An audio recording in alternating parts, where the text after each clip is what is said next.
नमस्कार मित्रांनो, श्रद्धाच किचन मध्ये तुमचं स्वागत आहे। मी आज तुमच्यासाठी पुन्हा एकदा घेऊन आली आहे गुलाबजाम। पण आपण खवाही घरीच तयार करणार आहे। अगदी 10 मिनिटात खवा रेडी होतो। तर चला पुरवूया जिभेचे चोचले। सर्वप्रथम आपण घरच्या घरी खवा कसा बनवायचा तो पाहून घेऊयात।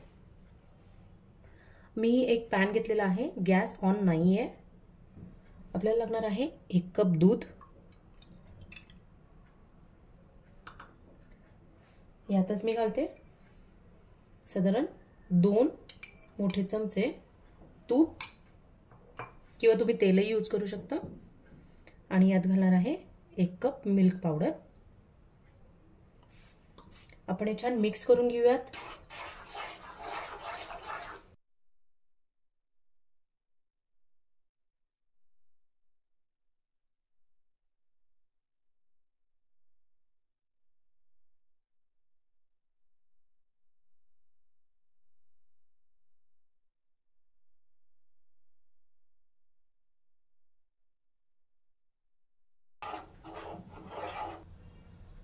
जोर आपला खवा रेडी होतोय, त्याचबरोबर आपण इकडे पाक करायला घेऊया। त्यासाठी मी घेते 2 कप साखर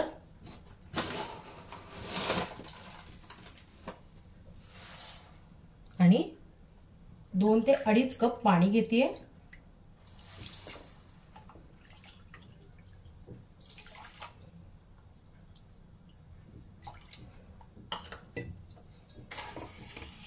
आपल्याला हा फक्त चिकटसर असा पाक बनवायचा आहे, एकतारी पाक नाही बनवायचा, नाहीतर आपले गुलाबजाम कडक होतील।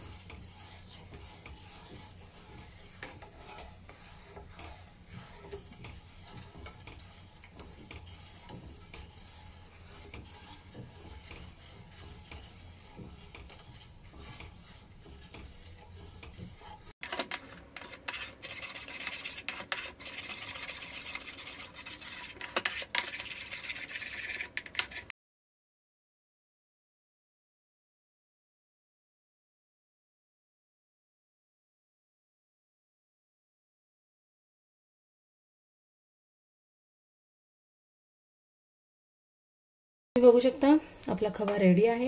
हा छान गोळा व्हायला सुरुवात झालेली आहे। आता आपण याला काढून घेऊयात।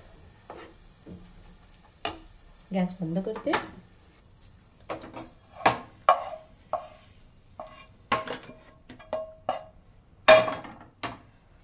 आता आपण याला छान थंड होऊ देणार आहोत, मग पुढची प्रोसेस करणार आहोत। आपला पाकही रेडी होत आलेला आहे। मी त्यात घालते अर्धा चमचा वेलची पावडर आहे, ती घालते।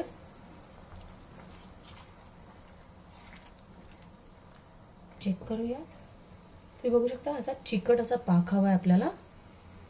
आपला पाक रेडी आहे। मी आता गॅस बंद करते आणि हा पाक झाकून ठेवून देते। आपला खवा छान थंड झालेला आहे, तुम्ही हे बघू शकता। आता मी यातच घालणार आहे 1/4 टीस्पून बेकिंग पावडर आहे।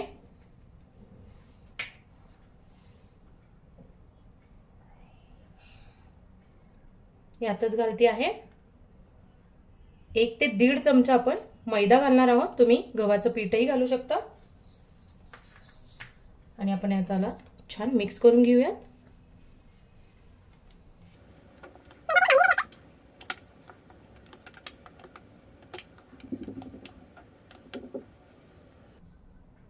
तुम्ही बघू शकता अशा प्रकारे मी ही सॉफ्ट डो बनवून घेतलेला आहे।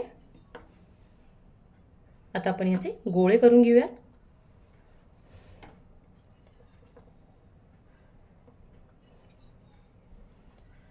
आपल्याला लगेच याच्यावरूनच कळेल की आपला डो छान व्यवस्थित झालेला आहे की नाही। जेव्हा पटकन वळले जातात ना गुलाबजाम आणि कुठल्याही प्रकारे चिरा पडलेला दिसत नाही ना, म्हणजे आपला डो व्यवस्थित रेडी आहे। अशाच प्रकारे मी बाकीचे गुलाबजाम वळून घेते। आपलं तेलही तापलेलं आहे आणि मी इथे सगळे गुलाबजाम वळूनही घेतलेले आहेत। आता आधी आपण एक छोटासा टाकून बघूयात। कधीही लक्षात ठेवा, गुलाबजाम करताना आधी स्टार्टिंगला एक गुलाबजाम बघायचा, तो फुटत नाहीये ना हे बघायचं। जर फुटत असेल तर मग थोडासा मैदा ऍड करायचा, अति पण करायचा नाही, नाहीतर आतून गठ्ठे होऊ शकतात।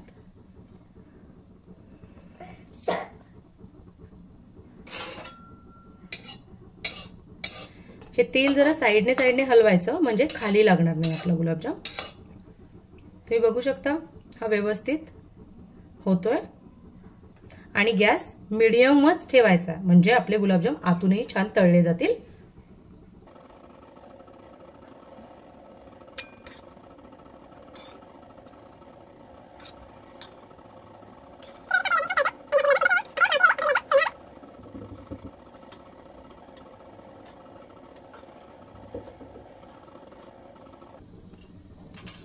फक्त एक तुम्हाला ट्रिक सांगते.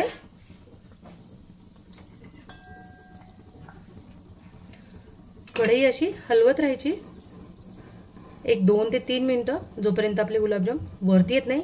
याने काय होईल, गुलाबजाम आपले खाली चिकटणार नाहीत. ते आपोआप वर, तुम्ही बघू शकता कसे आपोआप वर यायला लागले. इथे आपला पाक जो रेडी होता तो मी घेतलेला आहे.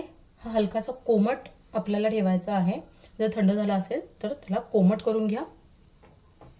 एकदम गरमही नको, कारण की गरम असेल तर पटकन फक्त वरच्या वर गुलाबजाम आपला पाक सोकतील, आतून कच्चे राहतील. म्हणून आपण आपला जो पाक आहे तो कोमट ठेवणार आहोत. आता आपण हे तळलेले गुलाबजाम यात घालूयात.